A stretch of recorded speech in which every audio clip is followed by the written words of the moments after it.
sebut Israel lah kan, Israel itu tak termasuk. Jadi tanah Syam ni, Lebanon, Syria, Jordan, Palestin, 4 negara ni khusus untuk dia bermikat di Jufah. Jadi Jufah ni rupanya dia lalu ke celah-celah gunung dan sebagainya sampai di Jufah.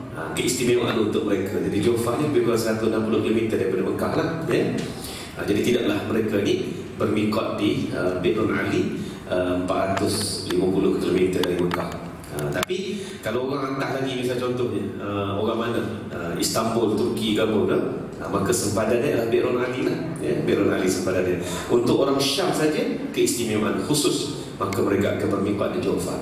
Jadi sampai di Jufah tu katalah 20 Syawal ke ataupun 1 Zulqa'dah juga ke, maka disitulah mereka pun akan berniat ihram. Jadi asal niat ihram haji ni ialah haji ifrad sebenarnya. Itu betul-betul ihram haji. Namun Allah Ta'ala permudahkan. Faman tamatta'a bil umrati ilal haji. Jadi ayat faman tamatta'a ini bila dikaitkan dengan wa atimul hajja wal umrata lillah, bermakna haji itu dulu, ifrad itu dulu yang lebih utama berbanding dengan tamattu' tadi. Cubalah kita ya. Saya dah jumpa tahun lepas peserta khusus haji Sungai Raman. Dia memang bekerja di Saudi lama lah, daripada zaman muda lagi, zaman orang tak kenal lagi kerja Saudi, dia dah kerja Saudi katanya. Jadi dia pun dah haji tahun lepas tu, haji yang kali kelima. Jadi dia kata salah satu daripada haji dia tu memang dia bermiqat di tempat yang miqat tu, dan berniat ihram haji terus sebulan dia duduk dalam ihram.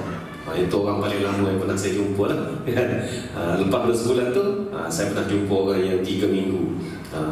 Yang 2 minggu normal, biasa jumpa. Yang 3-4 hari lagi ramai kan. Jadi ifrad lah dia, sebab 3-4 hari dia masuk ke Mekah sebelum daripada wukuf. Tapi itulah dia tuan-tuan ya. Biar kita faham dia punya segala haji yang sebenar ni, barulah kita mudah nak menentukan nak buat haji cara mana dan sebagainya. Okey. Muka surat 63 malam ni betul. 63 ya. Fasal. Harus melakukan solat sunat dalam musafir sama ada lama atau sekejap. Harus maknanya boleh. Tak adalah digalakkan, tidak digalakkan. Pada asalnya tidak sunat kita menunaikan solat sunat ketika mana kita dalam musafir, melainkan solat apa? Solat rawatib, iaitu solat qabliyah dan ba'diyah itu memang digalakkan. Sebab fungsi solat sunat rawatib ini ataupun qabliyah ba'diyah ini ialah untuk menampal kebocoran dalam solat fardu ya. Itu dia. Jadi sebab itu solat sunat yang lain tidak disunatkan, tetapi solat sunat qabliyah ba'diyah ini memang disunatkan. Buatlah ya. Sebab fungsi dia nak tampal. Yang lain itu tidak disunatkan. Namun dipanjangkan lagi perbahasan oleh Imam An-Nawawi bahawa harus, boleh, kalau orang tu nak buat, tak masalah, buat lah. Gitu ya. Begitu juga sama ada atas kenderaan atau berjalan ke arah mana yang dihadapnya. Bagi pejalan kaki hendaklah menghadap kiblat ketika ihram, rukuk dan sujud.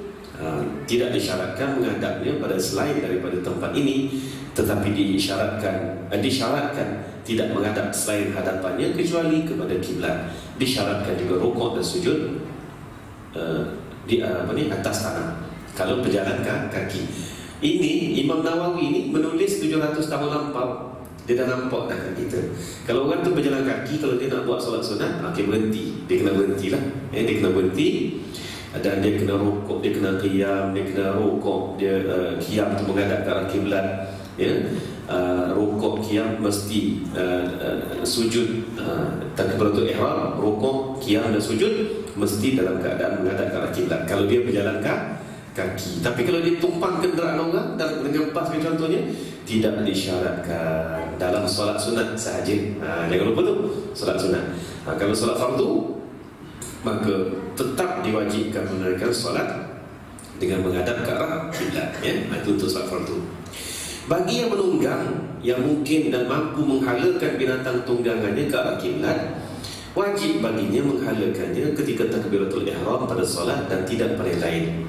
Katalah dia pada masa tu dia bawa kereta ke, dia menunggang motor ke, nak pergi haji kan, nak pergi haji ni, Dia dari mana? Katalah dia dari Syam, dari Syria, ya. Jadi dia pun menghala ke selatan. Dia tak, lepas tu dia nampak arah kiblat yang betul kat ni. Maka kalau dia lari sikit motor dia tu ke apa? Ke arah kiblat pun tidaklah mudarat untuk dia. Maka hendaklah dia menghadap ke arah kiblat sekejap. Allahu Akbar, lepas tu teruslah ikut jalan. Bimbangnya takut Allahu Akbar tu masuk paling tu. Yalah. Itu dia.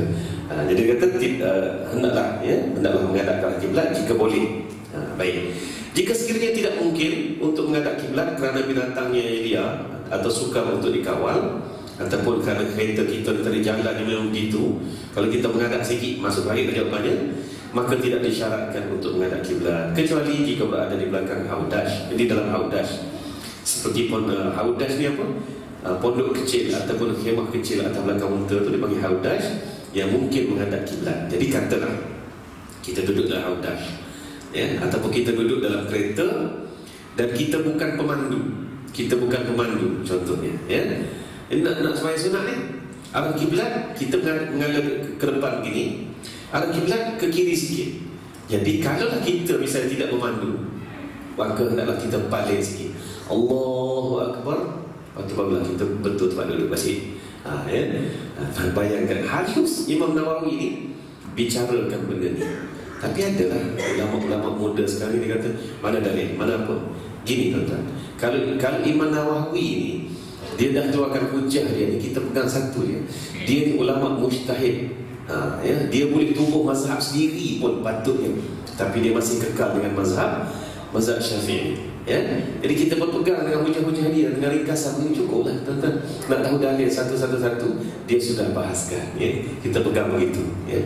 Tapi kalau ada orang tak nak pegang, sudah tak apa. Terpulang kepada antum. Ya. Jawab gitu lagi dia. Ini merupakan hukum berkaitan solat sunat. Adapun semua solat fardu hendaklah menghadap kiblat dalam apa jua keadaan solat fardu.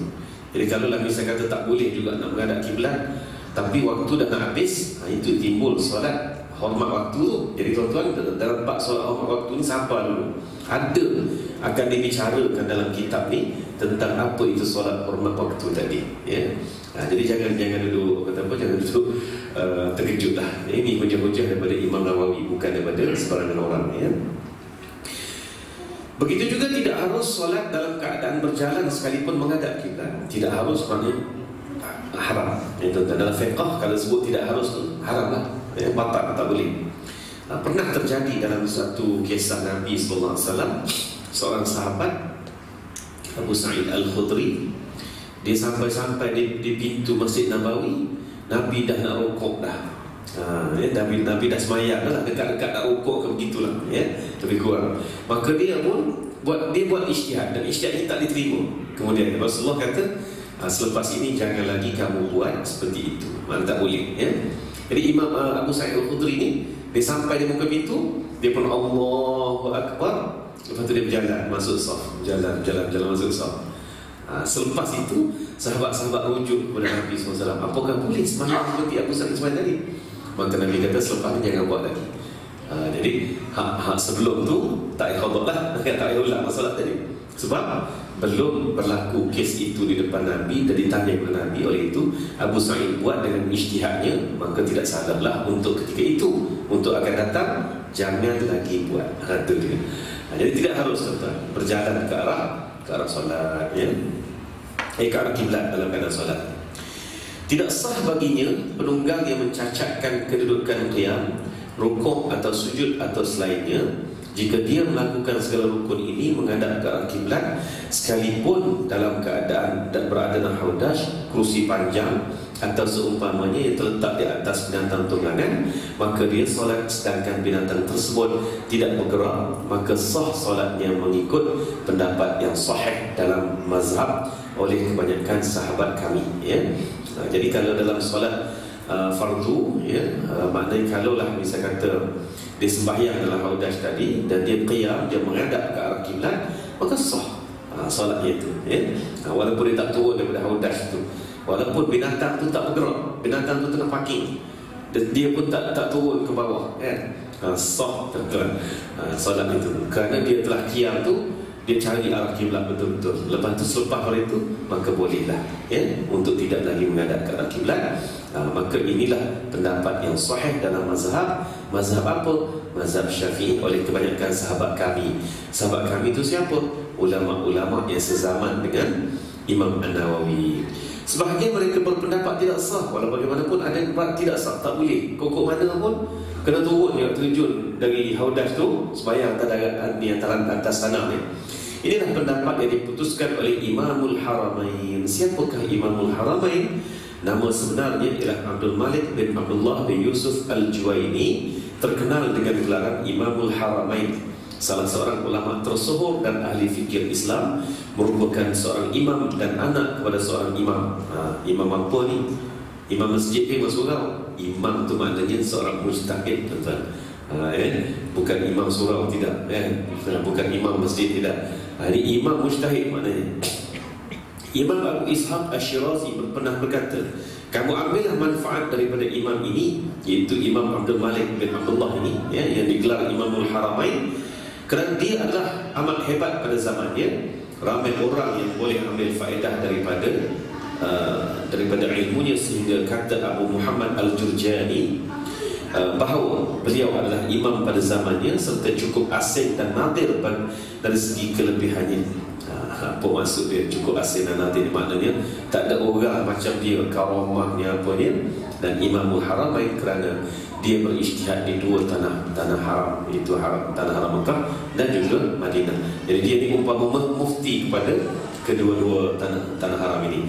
Sebenarnya pujian ulama terhadapnya adalah banyak, melambangkan kehebatan dan kekuatan ilmunya. Dan kitab yang bertajuk Nihayatul Matlab fi Dirayatil Madhab mengandungi 18 jilid dan telah ditahqiqkan oleh Ustaz Dr. Abdul Aziz Mahmud Ad-Din.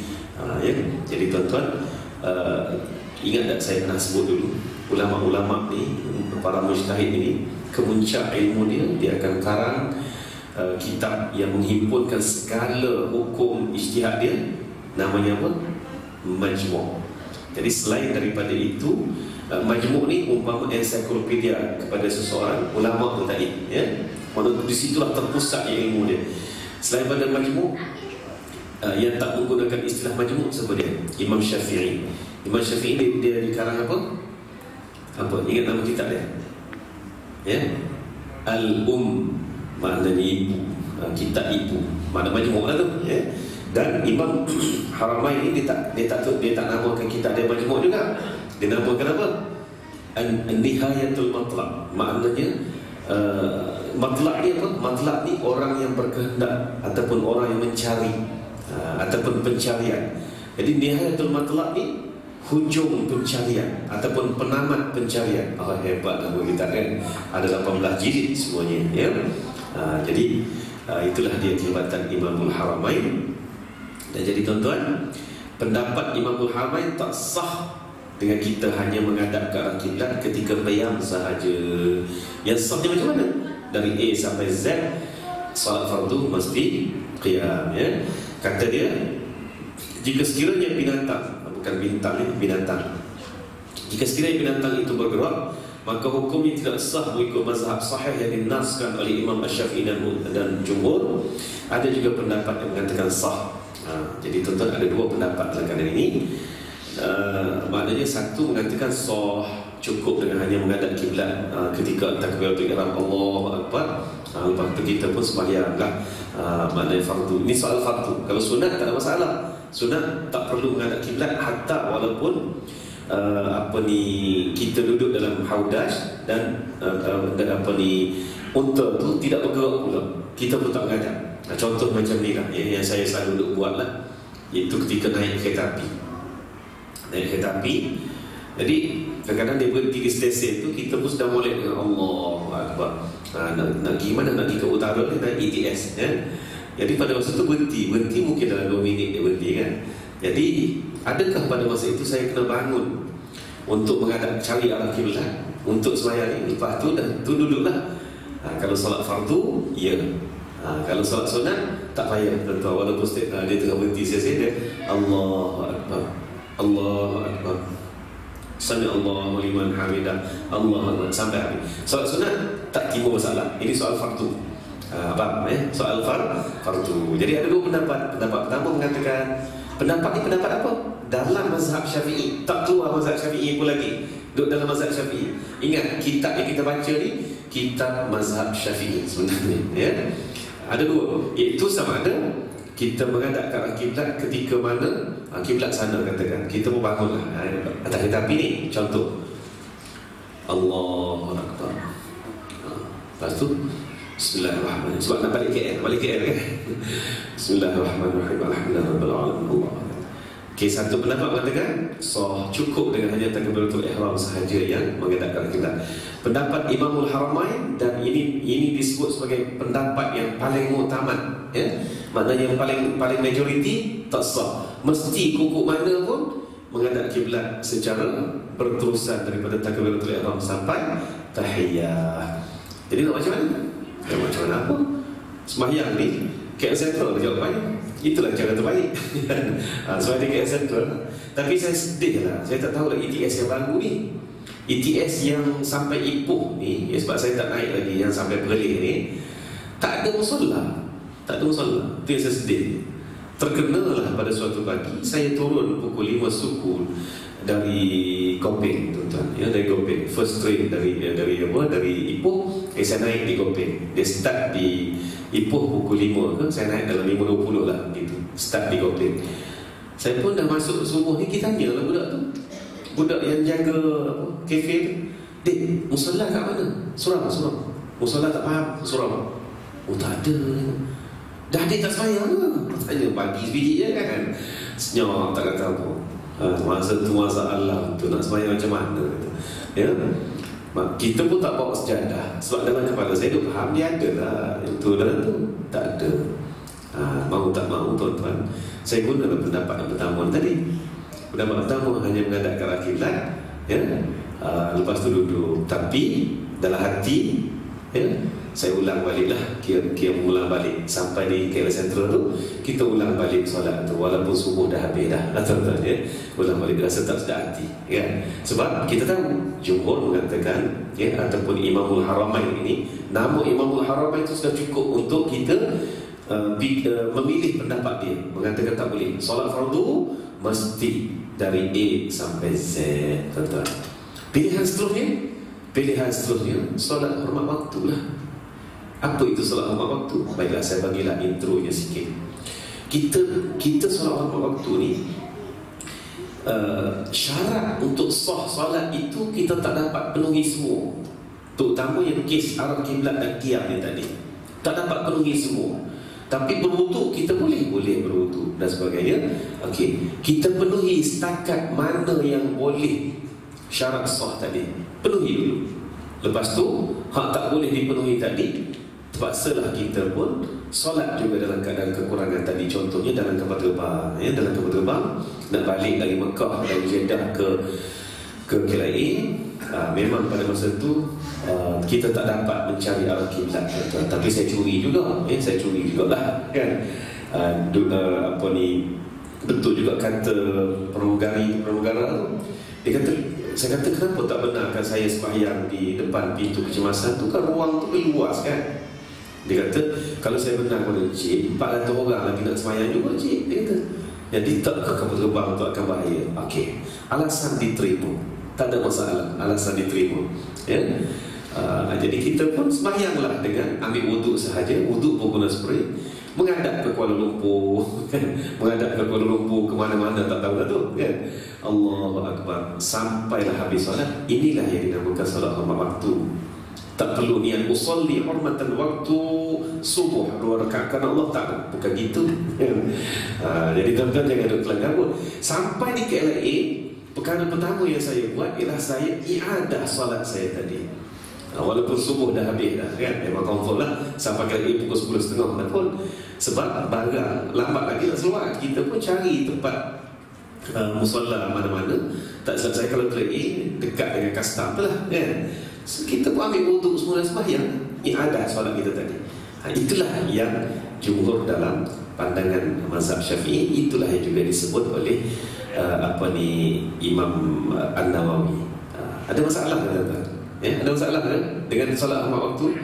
Ini masalahnya, dia timbul kerana orang tak mendengar secara terus-menerus, secara langsung apa itu solat hormat waktu. Mulalah dia kata tak ada dalam syariat lah apa. Memanglah tak ada dalam Islam usolli hormat waktu kerana Allah, tak ada. Tapi teknik itu sebenarnya iaitu kita memenuhi solat sebab kita wajib. Bila dah tiba waktu kita wajib solat, tapi syarat sah solat tadi tak dapat kita penuhi. Itu kena faham situ, dia punya point dia. Tak dapat kita penuhi semuanya. Oleh itu, penuhilah yang mana boleh dulu. Itu terutamanya wudu. Kita berwudu, gunalah spray. Sama lah juga dengan spray. Ni, pagi tadi saya meraihkan bakal-bakal haji daripada Don tempat saya lah, di Pasir Putih, Don Limbungan. Ada lebih kurang 60 orang lebih jemaah haji, bakal haji dari Don Limbungan Pasir Putih ni. Jadi timbul sekali lagi bila dah saya beri motivasi haji dan sebagainya ni, mereka ni kebanyakannya akan mengikuti penerbangan setahun bulan ni, penerbangan KT berapa tu, dari Kota Baru terus ke KLA, tak singgah di Kelana Jaya, terus ke KLA, tukar flight, terus ke Madinah. Setahun bulan ni kebanyakan mereka masuk tu lah. Jadi sesi soal jawab timbul, Ustaz spray ni macam mana? Macam mana saya kata, apa masalah? Sebab ada ustaz juga kata spray ni tak sah kerana air tak mengalir. Itulah soalannya. Nak pergi Mekah 11 bulan ni, lagi 6 hari. Isu ni masih tak settle. Saya kata, ustaz mana kata? Adakah ustaz tu juga pengurus tabung haji nak report tabung haji biar tarik balik tauliah dia, sebab dia teknik spray ni memang, kalau guru ni guru tabung haji macam saya, dia memang mahir guna spray ni. Tak timbul soal tak mengalir. Kata kalau sembuh gitu je, lepas tu gosok-gosok, memang tak mengalir. Dia ada teknik sembuhnya tu, sembuh spray sampai air tu bertitik-titik. Itu dikira air mengalir. Apa masalah? Ini mesti dengar saja, tak ikut kursus tentang wudu guna spray tadi tu. Lepas tu pula ustaz ada pula ustaz yang kata wudu guna spray sebab darurat di Mekah, di Malaysia tak boleh guna. Siapa kata? Saya wudu guna spray selalu kata. Dalam kereta saya ada 2-3 spray. Spray tu kadang-kadang tu Allah sampai 3 pasal duk kursus bawah ni, kursus bawah. Yang penting dalam kereta saya tetap ada spray untuk berwudu. Tak ada masalah, sebab air tetap mengalir sah, cuma kita menggunakan air yang cukup minimum untuk wudu tu je. Jadi kalau kita dengar hearsay saja tuan-tuan, itulah jadi celaru. Macam juga solat hormat waktu tadi, tak ada dalam syariat, mana ada dalam Islam solat hormat waktu. Memang kalau kamu cari usolli hormat waktu fardhu zuhri, memang tak jumpa lah kata. Dia kena faham konsep haji ifrad, haji qiran, haji tamattu tuan-tuan. Cuba tuan-tuan cari dalam Quran, ada tak sebut haji tamattu dengan ifrad dengan qiran? Tamattu ada lah, sebab faman tamatta'a tu kan. Ifrad dengan qiran, ayat berapa? Cuba tunjuk. Tak ada kan? Jadi disebut haji ifrad, haji qiran tu istilah dia. Orang yang buat lagu ni namanya haji ifrad, orang yang buat lagu ni namanya haji qiran. Orang yang buat lagu ni, iaitu lagu masuk dengan umrah, lepas tu baru buat haji, dan stay di Mekah, itu namanya haji tamattu tuan-tuan. Jadi itulah dia, kita kena faham benda ni, mengikut susu gaduh pengajiannya, bukan sekadar dengar saja. Boleh? Ada timbul lagi tak persoalan solat waktu kat sini? Kalau ada timbulkan, tak apa.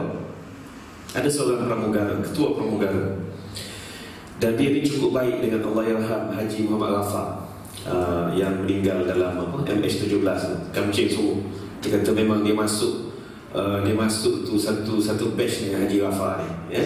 Memang kawan baik dia lah. Menangis dia bila cerita pasal Haji Rafa ni, ya. Orang baik, baik. Jadi dia pernah ni yang kawan Haji Rafa ni, Haji apa tak ingat nama dia pernah tanya saya, Ustaz, saya ni selaku kru cabin kru, dia ada bilik khas untuk berehat kru cabin ni. Jadi dalam kru cabin Ustaz, kita memang tahu arah kiblat arah mana. Kita boleh wuduk, kita boleh sembahyang dengan relaxnya, lepas tu menghadap kiblat daripada takbir sampai tahiyat. Itu kira hormat waktu juga Ustaz. Sampai kan jadi satu kata apa, satu item pula. Sembahyang dalam kapal terbang hormat waktu. No, bukan gitu. Bukan. Kalau itulah solatnya sempurna. Tak perlu ulang lagi dah. Yang saya kata kadang-kadang saya curi juga tu, ialah apa? Sembahyang juga dalam kelab tu, tengok orang tak ada, pramugara pun tak ada, kita pun ada moga angkat takbir lah tuan-tuan di pintu kecemasan.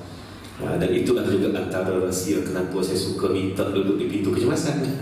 Sebab dia mudah nak sembahyang bangun je kan, ruangan gitu. Jadi kalau dah begitu ruangnya, macam saya sendiri pun pernah buat solat di ruangan pintu kecemasan tadi tu. Oleh itu saya tak iadah dah bila sampai ke Id ataupun sampai ke mana, iadah apa lagi. Sebab kita dah solat dengan sempurna. Ya, jelas kan? Itu dia. Okay. Baik. Sah solat fardu dalam kapal yang sedang bergerak, dalam perahu yang diikat di tepi pantai tanpa sebarang khilaf. Bukan setakat kapal, perahu pun diikat, cuma oleh sikit sebanyak itu sah. Muktamad. Pendapat yang asah, yang asah maknanya yang lebih sah ataupun lebih kuat, ya, menyatakan bahawa ia sah juga solat di atas kerusi panjang yang dipikul oleh lelaki-lelaki dan dalam buaian yang diikat. Lucu betul kan? Ini kajian ulama, jangan lucu lah. Ini kajian dia. Mana tahu one day kita terkena lah gitu. Ini orang tengah usuk, dia nak semayang fardu ke atas tu, menghadap ke arah kiblat dan sebagainya. Orang duk bergerak sikit, dia pun bergerak juga semayang tu, sah tanpa khilaf. Begitu juga perahu yang sedang bergerak bagi yang bermukim seumpama di Baghdad dan lainnya. Ini semua apabila dihukumkan sebagai darurat. Kalau darurat, maknanya dalam keadaan yang nak naik atas darat pun ada masalah dan sebagainya. Jadi perahu yang sedang bergerak ni dan diikat, ya, atau yang bergerak ni bukan diikat lah, yang tidak diikat, tapi perahu yang bergerak di sisi pantai, darurat. Darurat apa dia? Apa sahaja yang tidak menyenangkan kita. Kalau kita naik ke atas darat tadi, maka tak perlu naik, terus sembahyang di atas perahu yang bergerak tadi, menghadap ke arah kiblat dan daripada takbiratul ihram sampai tahiyat sah. Ashab kami, ashab maknanya sahabat-sahabat.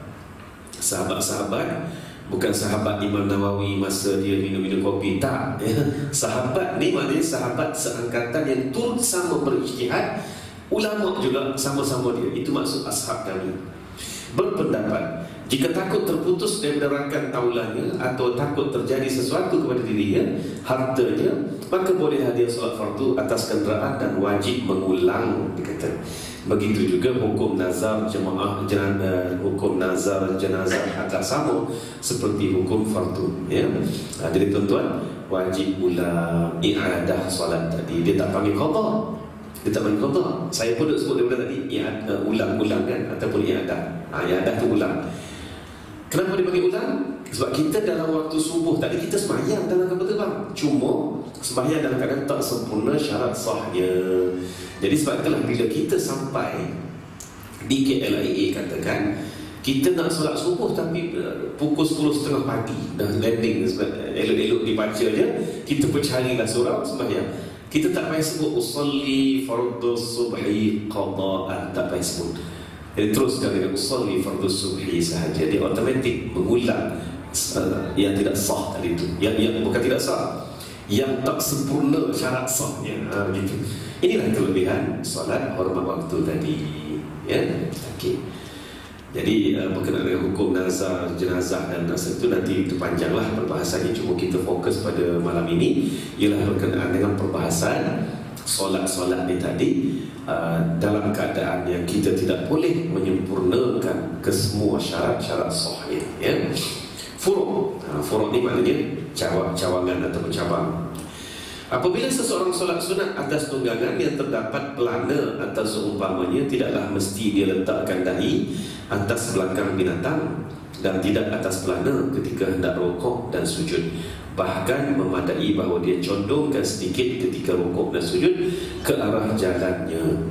Tak disyaratkan bila kita sembahyang dalam kereta ni, kalau sembahyang sunat contohnya, tak mesti dahi itu kena dashboard, tak payah, kan? Sikit je, rukuk lah tu, sikit lagi sujud lah tu, macam tu, ya. Bahkan memadai bahawa dia condongkan sedikit ketika rukuk dan sujud ke arah jalannya, hendaklah sujudnya lebih rendah daripada rukuknya. Jadi kalau sujud kita buat macam tu, ini rukuk buat macam tu, sujud rendah sikit lagi, gitu ya, rendahkan sedikit lagi. Baik. Hendaklah sujudnya lebih rendah daripada rukuknya. Wajib membezakan antara keduanya apabila mungkin. Tidaklah wajib untuk sampai ke tahap yang amat nyata condongnya. Sikit je. Kalau rukuk begitu, sujud biarlah gitu sikit. Itu saja ya. Tak sampailah mana sampai beza sangat. Disyaratkan bersentuh orang yang solat secara menunggang dan pakaiannya dengan pelana dan selainnya dalam keadaan suci. Jadi kita nak solat ni, tuan-tuan, walaupun kita solat dalam kereta, baju kita suci, kereta kita tu katalah tempat duduk cushion tu kotor kan, kotor yang bernajis lah, bukan kotor kerana kotor debu tu, itu tidak dikira kotor lah dalam hal ini. Jadi pada kotor ni maksudnya jadi najis ya. Jadi syaratnya pelana ataupun cushion tu biarlah bersih, suci daripada najis juga, bukan setakat pakaian sahaja ya. Jika binatang kenderaannya kencing atau terpijak najis atau terdapat pada pelana najis yang ditutup dan dia solat, maka hukumnya tidaklah memudaratkannya. Jadi kalaulah pelapik kaki kereta kita tu kan, apa benda ada tak tahu kan, jadi tidaklah disyaratkan suci juga pelapik kaki tu ya. Jadi tak apa. Kalau nak kira habis sampai tayar, masya-Allah tuan-tuan, saya bukan nak mengata seseorang, tapi saya ambil contoh yang ditanya kepada saya ya. Dia pernah memandu kenderaan dan dia nampak macam bangkai di tepi jalan tadi tu ya. Dia nampak seperti bangkai di tepi jalan. Maka datang keraguan dia dalam hati dia apabila dia dibasuh kereta. Jadi kereta tu biasalah kan, dekat car wash ni lap tayar, lap dashboard kan. Sudah saya kata, apa hukum dia? Jadi itu dipanggil umumul balwa ya, umumul balwa. Jadi kita lalu dengan kereta kita lalu tu, ada bangkai anjing ke apa ke tepi tu, tak kira, dia dimaafkan ya. Tak perlu kita persoalkan lagi soal tayar kita kalau tersentuh macam mana. Lalu kot tayar kepi kaki jalan, takut kena kaki sebelah, kalau tersentuh umumul balwa, dimaafkan ya. Jangan ragu. Dah kalau hukum fiqh dah kata sah, jangan tanya lagi ya. Jadi dia tanya, saya bukan main lagi, saya nak memberikan kepuasan kepada dia ni supaya dia rasa sah. Berulang kali sah, Tuan Haji, tak sah bimbang. Tuan-tuan, kalau dah fiqh kata sah, tutup, sah. Letak dalam hati, takutnya tak ada takut-takut, kena berani. Itu dia, tak ada takut-takut, kena berani tuan-tuan ya. Umumul balwa ni termasuklah antaranya kita nak pergi sembahyang di masjid, ataupun kita keluar daripada kereta ya. Keluar kereta, hujan. Bila hujan tadi tu tuan-tuan, jatuhlah air hujan ke atas tanah, terpercik pula kena kain kita tuan-tuan. Apa nak buat? Apa nak buat? Sampai dekat paip di tempat wuduk di masjid tu, basuhlah kaki kain kita tuan-tuan. Kalau saya jumpa orang macam, saya hambat keluar, membasahkan masjid surau je ni kan? Tak perlu bimbang. Yang terpercik dari tanah ke kain kita itu umumul balwa ya, tidak dikira najis tuan-tuan. Sebab apa? Nak tanya lagi? Okey, kita korek sikit lagi. Sebabnya tanah ini ya adalah natural.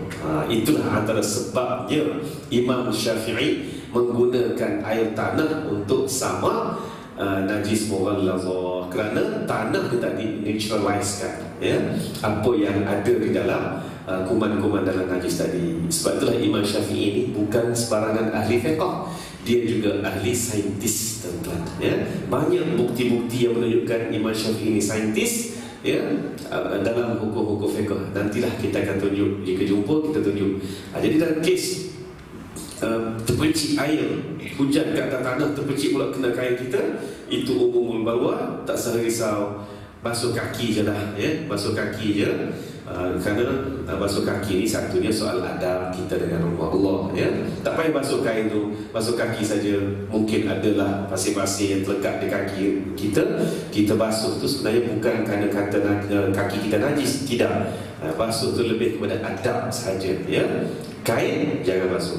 Kalau kain basuh tetap supaya dalam basah lah jawapannya. Itu dia ya. Jadi jangan risaulah kalau dah begitu. Ada pula dia tanya sikit lagi ya.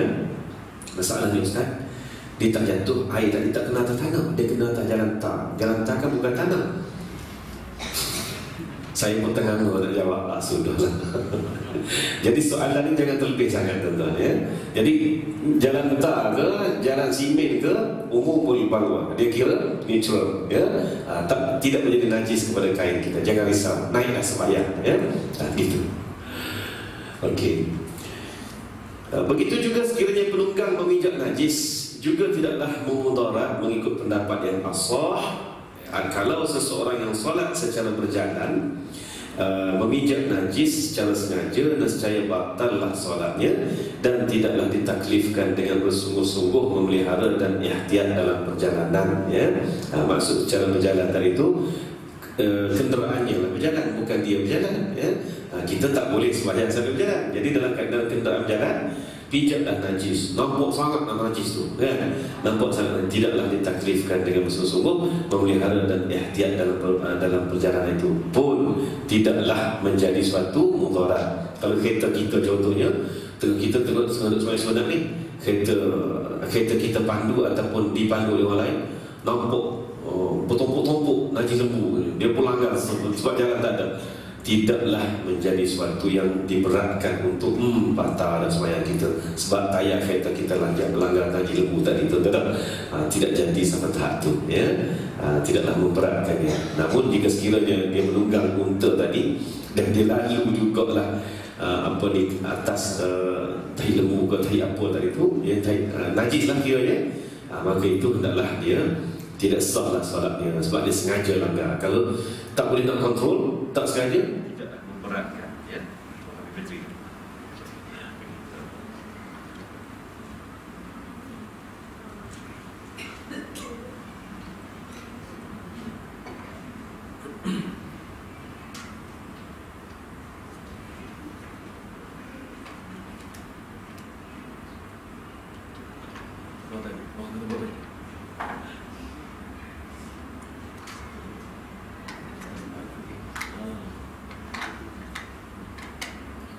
Okey, baik. Okey. Hendaklah dia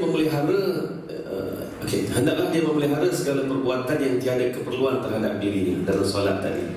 Jika binatang tunggangan tersebut memecut laju kerana keperluan, maka ianya diharuskan. Kalau dia menjadikannya berlari tanpa uzur atau berjalan kemudian memecut tanpa uzur ni maksudnya tanpa ada keperluan ya. Nescaya batal solatnya mengikut pendapat yang asah. Tengah sembahyang, tiba-tiba dia tarik tali kekang unta itu ya, sebab tengah sembahyang tali unta dipegang, dia tarik kuat sikit, jadi unta tu laju gitu. Contohnya, maka kalau sengaja dia buat gitu tanpa uzur, tak sahlah solat dia. Tapi misal contohnya dia nampak dah bunyi dah, katalah anjing-anjing duk kejar unta dia tadi tu, dia pecutlah laju sikit, tapi sembahyang terus sembahyang juga, sah sembahyangnya. Tuan-tuan jangan duk kata lucu lah apa soalan ini. Ahli fiqh punya ijtihad tuan-tuan ya, ya. Tapi kita pun tengah drive bawa kereta ya, tapi masa tu solat duha laju semacamnya tuan-tuan ya, tengok tuan duk begitu. Dia pegang steering lebih kuat sikit, tapi laju semacam potong-potong orang lah contohnya. Apa hukum? Ya, kita boleh kaitkan begitulah ya, kita boleh kaitkan begitu. Tapi janganlah pula kita sementara-mentara kita tengah sembahyang sunat dalam kereta, slow 40 km sejam duduk naik tengah. Ini menyusahkan orang pula tuan-tuan ya. Biar sederhana sajalah. Disyaratkan dalam solat sunat sama ada menunggang atau berjalan sentiasa dalam musafir dan perjalanan. Syarat ni serius tuan-tuan ya. Maknanya kita nak solat sunat sama ada menunggang ataupun berjalan dalam sentiasa dalam musafir. Hendaklah memang musafir, bukan kata tidak musafir. Maknanya memang saja dia masuk kereta, solat dalam kereta pusing-pusing Putrajaya hari Sabtu, tak ada lagi ke mana contohnya. Itu tidak sah ya. Jadi dia kena ada kerja. Contohnya memang dia ni memang sama ada musafir dua marhalah ataupun musafirnya nak pergi kerja ya, biar ada keperluan. Jadi kalau tak ada keperluan, tak usah sembahyang dalam kenderaan. Contoh nak pergi pasar habis lapar, kan? Sembahyang, takut bazir masa contohnya. Tak payah, jangan buat itu, tidak sah solatnya itu. Sembahyang dulu baru turun pergi pasar. Itu caranya. Jika sudah sampai ke rumahnya, ketika sedang solat, disyaratkan sempurnakannya ke arah kiblat yang tetap dan turun jika menaiki kenderaan. Kalaulah solat fardu, dah sampai dah di rumahnya ataupun di tempat yang selesa baginya, contohnya kita sampai di pelabuhan ke di stesen ke, hendaklah turun dan sempurnakan arah kiblatnya, dan turun juga daripada menaiki kenderaannya tadi, walaupun solatnya dalam keadaan boleh diteruskan, kan? Boleh diteruskan. Ini komplekslah kau macam ni, ya. Sekiranya melalui perkampungan sahaja tanpa berhenti, maka dia boleh menyempurnakan solat dalam keadaan menunggang. Sekiranya kita berpendapat wajib turun dari tunggangan untuk menghadap kiblat serta dapat menyempurnakan segala rukun ketika binatang itu berhenti, maka hukumnya harus untuk kita tidak turun daripada kenderaan ataupun binatang itu walaupun sudah melalui perkampungan, ya. Harus mana tak itu pun teruskan. Jadi contohnya kita tengah sembahyang, dengan keadaan eloknya sempurna rukun kita, kereta api berhenti di satu stesen besar. Stesen itu lama pula tu berhenti, mungkin dalam 10 minit ke. Tak perlulah kita keluar ke stesen untuk sembahyang dalam kereta api itu tadi, ya, tanpa kita berhenti dan tanpa kita turun, dalam keadaan kita boleh menyempurnakan segala rukun sebaik-baiknya dalam keadaan berhenti itu. Okey. Jika orang yang solat itu sekiranya kita berpendapat wajib turun daripada tunggangan untuk menghadap ke arah kiblat serta dapat menyempurnakan segala rukun ketika binatang itu berhenti, maka hukumnya harus daripada boleh turun, boleh tak turun. Jawapannya tak perlulah, ya. Jika orang yang solat itu menyimpang arah dalam keadaan berjalan daripada arah tujuannya atau binatang itu menyeleweng daripada arah kiblat, hukumnya tidak menjadi masalah. Ya, ini sebagaimana yang kita fahamlah. Jadi kita dah menghadap kiblat dah, tiba-tiba kenderaan tadi corner ke arah lain, tak perlu kita batalkan solat, teruskan saja solat, dan itu memang tidak menjadi masalah pun, ya. Kalau solat fardu pun tak masalah, solat sunat lagilah tak masalah, ya. Sekiranya menghadap ke arah lain secara sengaja, maka tidak sah solatnya. Inilah persoalan kenapa tuan-tuan solat di hotel-hotel besar di sekitar Masjidil Haram tu bermakmumkan imam Masjidil Haram, ya, Imam Sudais duduk sembahyang depan Kaabah, kitanya terambil pakej mahal sikit lah, ya. Pakej mana? Pakej duduk di hotel Darut Tauhid Intercon, tuan-tuan, ya dah. Yang mana dia punya surau itu memang nampak Kaabah, ya, memang nampak Kaabah, nampak orang duduk sembahyang dalam Kaabah tadi, ya. Jadi kita pun sembahyanglah ikut Imam Sudais ataupun imam-imam lain, sedangkan hotel kita tu terpisah di bangunan lain dengan bangunan Masjidil Haram. Apa hukumnya? Pertama, tuan-tuan, tidak menjadi soal kita duduk di bangunan lain tadi tu, ya, tak jadi soal. Kalau kita duduk di bangunan lain, imam duduk bangunan lain, tapi kita akses kepada imam itu, kita boleh berjalan ataupun menuju kepada imam tanpa membelakangi arah kiblat, maka sah salat kita. Jadi sebab itulah, tuan-tuan, ada orang dia sembahyang dalam menara Zamzam, di lobi hotel menara Zamzam tu, dia sembahyang kat situ, dia berjemaah dengan imam Masjidil Haram, kan? Di bangunan lain, jarak lain. Tapi kalau kita nak pergi ke arah imam, kita boleh berjalan je tanpa membelakangi arah kiblat. Katalah kiblat ke arah sana, kita berjalan je, contohnya.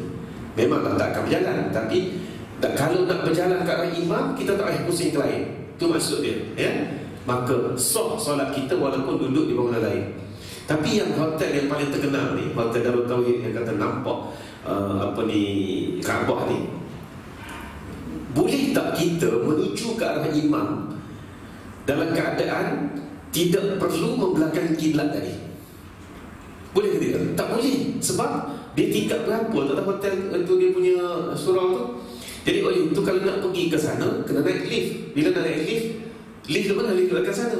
Pusing naik lift, pakai slipper dulu sebagainya. Itulah menyebabkan batalnya solat ataupun tak sahnya solat orang yang berjemaah dengan duduk di hotel tersebut, tuan-tuan, ya. Kalau dia sembahyang tanpa berjemaah dengan Imam Masjid Haram, tak apa, tak ada masalah. Tapi bila dia berjemaah dengan Imam Masjid Haram, dia tak nak turun, duduk di hotel tu saja, maka tidak sah. Sebabnya akses ke tu imam tu, ya. Baik, ada pula orang bahas, dia kata dah dulu, zaman dulu-dululah, dulu kala dulu kala Bukit Sofa dan Bukit Marwah tu ada orang tinggal ke atas tu, ada penempatan ke atas tu. Jadi dia orang ni berjemaah dengan Imam Masjid Haram, dia keluar daripada rumah masing-masing, dia buat saf ya, di satu kawasan di bukit tu, berjemaah dengan Imam Masjid Haram dekat bawah ni. Dan jarak antara Bukit Sofa tu dengan imam duduk, ya, ataupun dengan saf yang terakhir yang terputus tadi tu, tak lebih 300 hasta.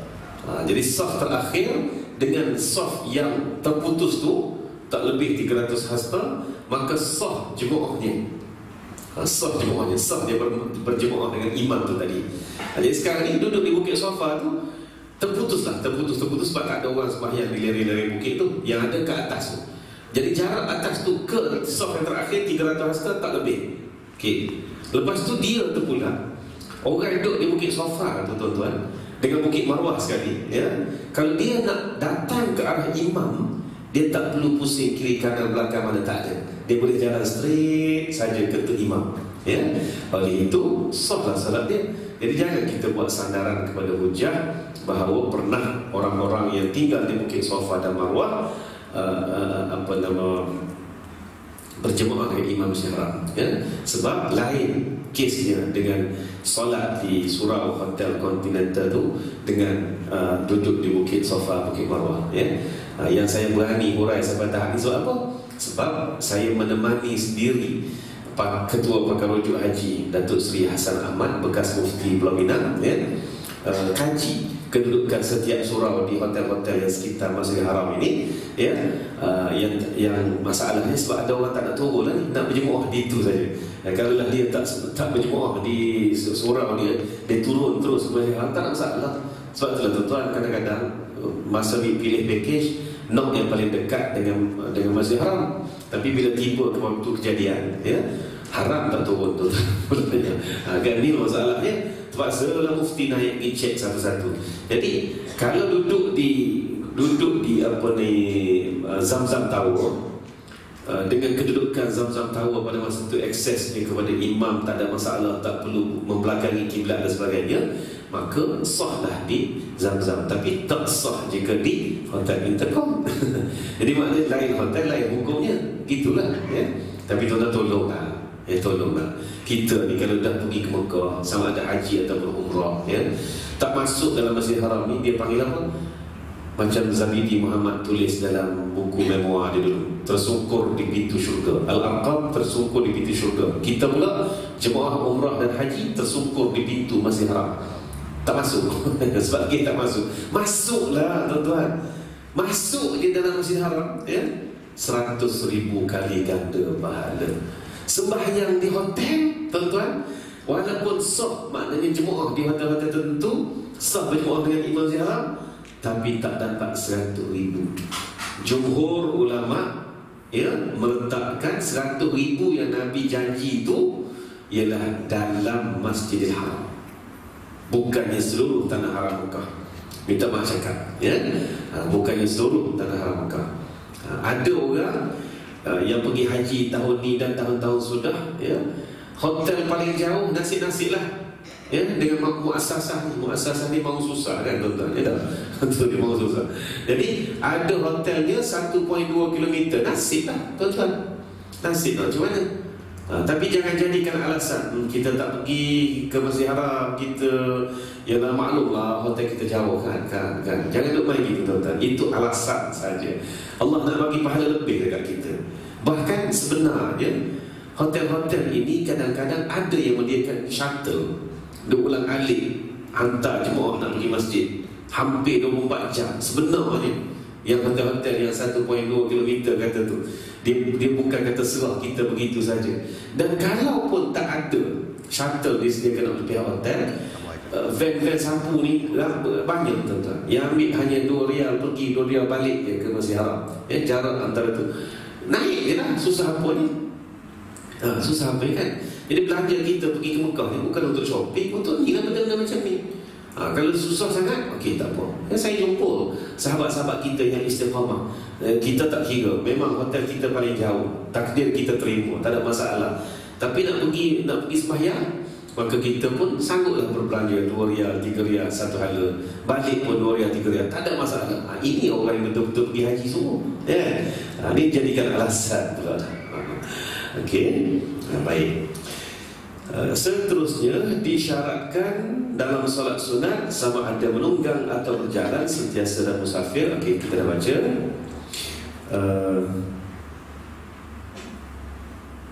Jika orang yang solat itu menyimpang arah dan keadaan berjalan pun dah baca. Okey. Akhir sekali, perenggan terakhir. Sekiranya dia menyimpang dengan melarikan diri, maka menurut pendapat yang asah, ianya tidaklah terbatal sekiranya masa yang diambil itu pendek. Tetapi jika dikira batal, jika sekiranya masa yang diambil itu panjang. Contohnya, ini contoh klasik tuan-tuan ya. Dia sembahyang bawa pokok, tiba-tiba pokok tu bunyi krek nak tumbang. Dia dalam musafir dia sembahyang. Dia terkejut nak tumbang, dia lari tuan-tuan. Lari tadi tu lintang wal pukang tuan-tuan. Ya. Lepas tu sampai tempat dia kira selamat sikit, dia pun tengoklah kiblat tadi arah ni, dia lari ke arah ni katakan, ya tak? Ataupun menyimpang lari tu, dia pun betul balik kiblat, sembahyangnya boleh diteruskan sah dengan syarat tempoh berlarinya itu sekejap, bukannya berlari sampai hujung sana. Lepas tu alhamdulillah, pokok mana pokok? Oh, sembahyang tak sah. Gitu ya. Jadi tempoh berlarinya itu sekejap sahaja ya. Wallahu a'lam. Kita tangguhkan setakat itu dulu. Ada soalan? Silakan. Kita tangguhkan setakat muka surat 67. Akan datang kita baca 68 insya-Allah. Okey, silakan. Ada soalan?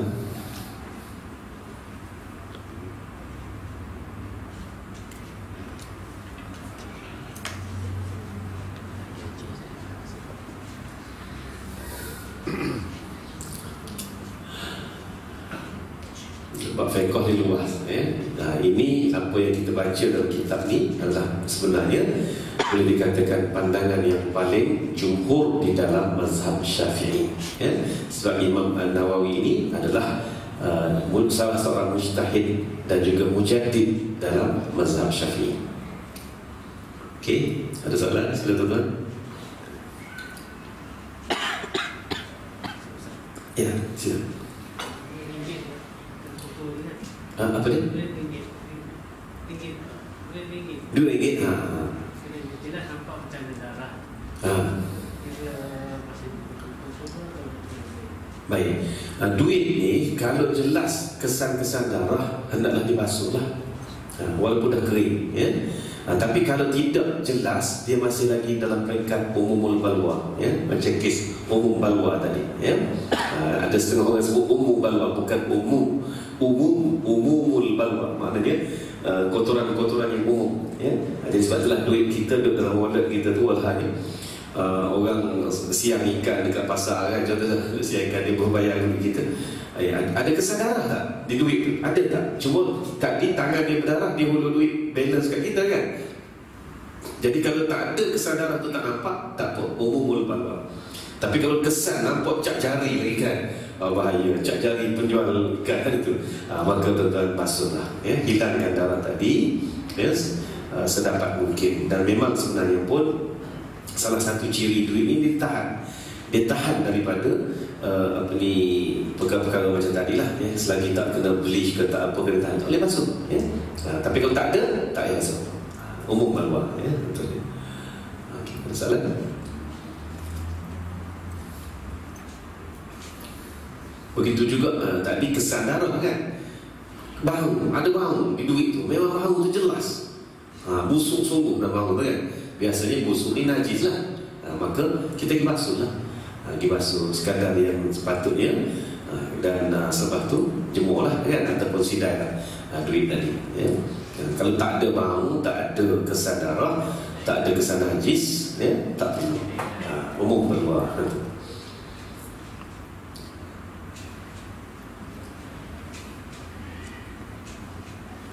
Kitab haji tapi tak masuk lagi bab haji, masih dalam bab musafir, kan? Itu nak ceritanya. Dalam perjalanan haji ni, kefahaman kita dalam bab musafir inilah yang paling penting, ya.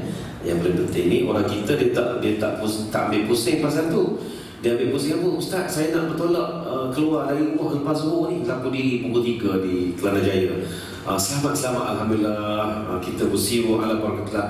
Nak tanya Ustaz satu masalah dia tanya, azan sebelum turun ni macam mana? Astagfirullah, itu ke masalahnya.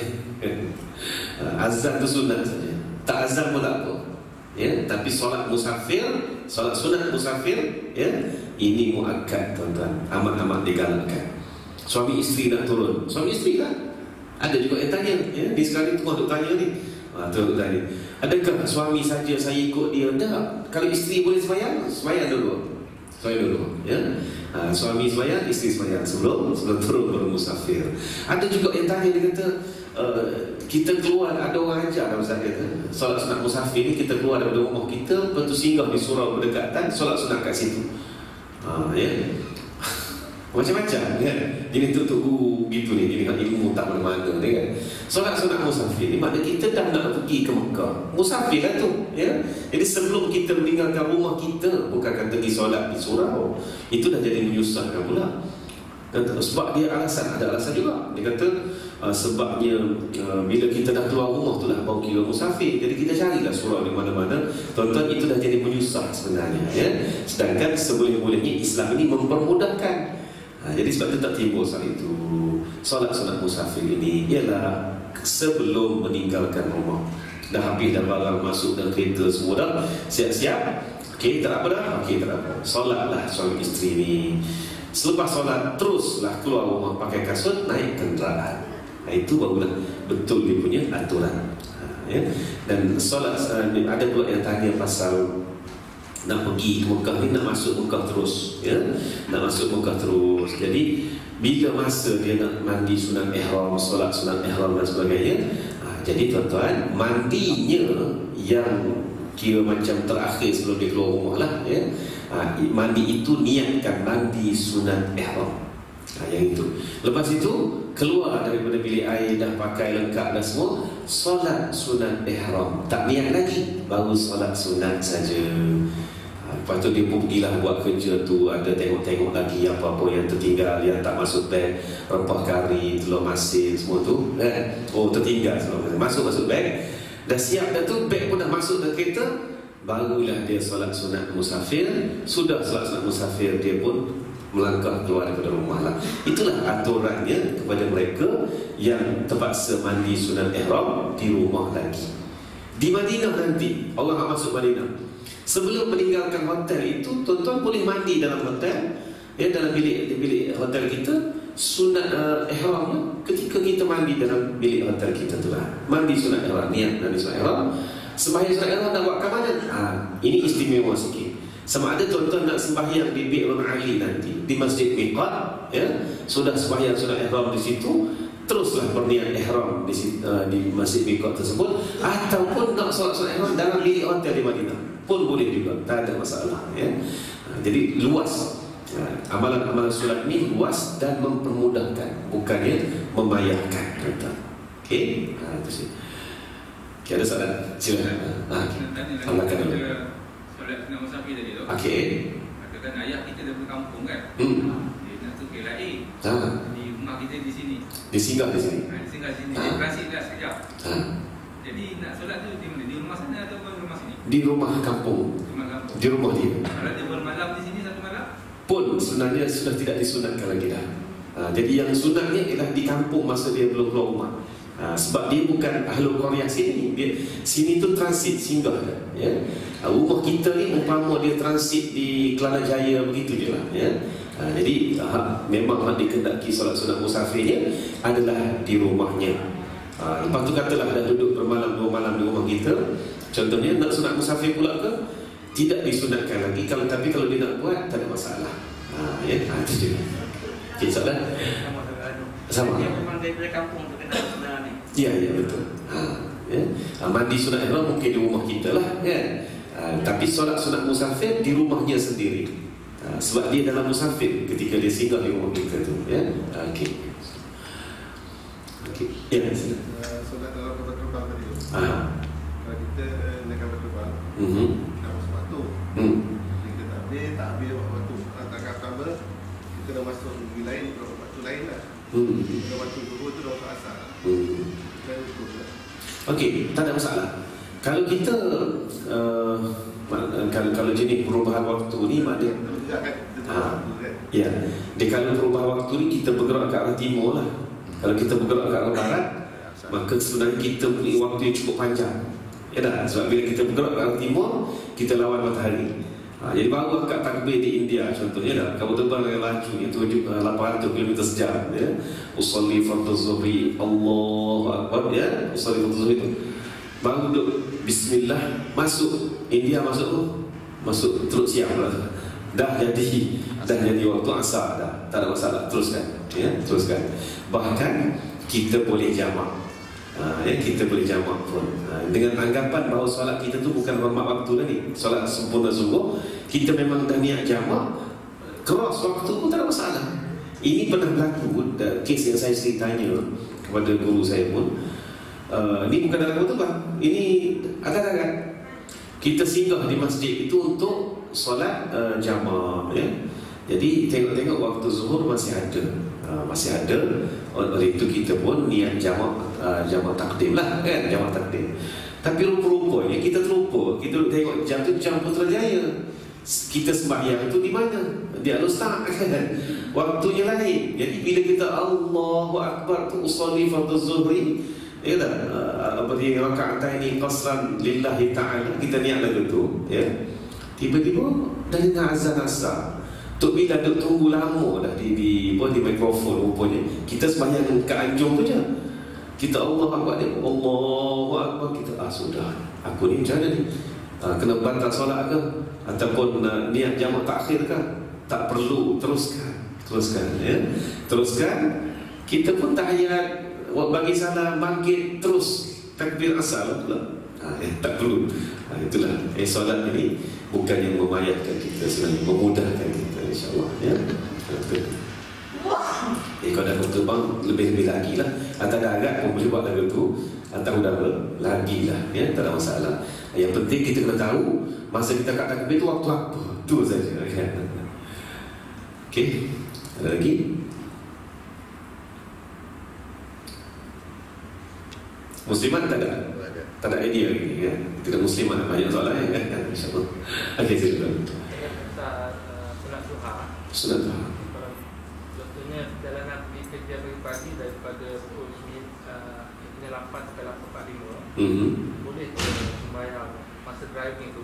Sedangkan kita boleh sembahyang sebelum turun daripada rumah atau masa kat office. Tapi kalau kita sembahyang masa bawa kereta tu, boleh? Boleh. Memang solat duha ni kita galakkan buat dalam kereta lah, ya. Khasnya bagi mereka yang selalu jam sampai sejam lebih dan sebagainya. Sebabnya kita mungkin turun tadi tu tak masuk duha lagi. Kita sekarang ni syuruk berapa? 7:10 katakan. Kita turun pukul 7 tadi. Jadi duha ni hanya masuk lebih kurang setengah jam selepas syuruk, 7:40. Katalah kita turun 7.30 lah setiap pagi, tak masuk duha lagi, masih dalam isyraq lagi, ya? Dalam syuruk lagi. Jadi bila kita drive dalam 10 minit barulah masuk duha. Okey, solat duha dalam kenderaan. Jam tak jam pun, ya, kita terus dengan solat kita dengan tenang, ya, ketika dalam jam tadi tu. InsyaAllah 12 rakaat habis, tuan-tuan, ya dah. Tu peliknya tu. Solat dan kereta 12 rakaat boleh habis. Tapi kalau sampai di destinasi 2 rakaat pun belum tentu selesai, kan. Ambil kesempatan dalam kereta, ya, solat duha ni.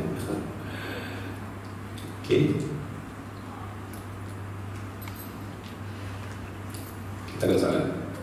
Kita ada soalan setakat itu dulu. Pada malam ini insyaAllah kita sambung pada pertemuan Jumaat pertama bulan hadapan, insyaAllah. Kita tangguhkan dengan tasbih kafarah dan juga suratul Asr. Subhanallah wa bihamdihi, asyhadu an la ilaha illa anta, astaghfiruka.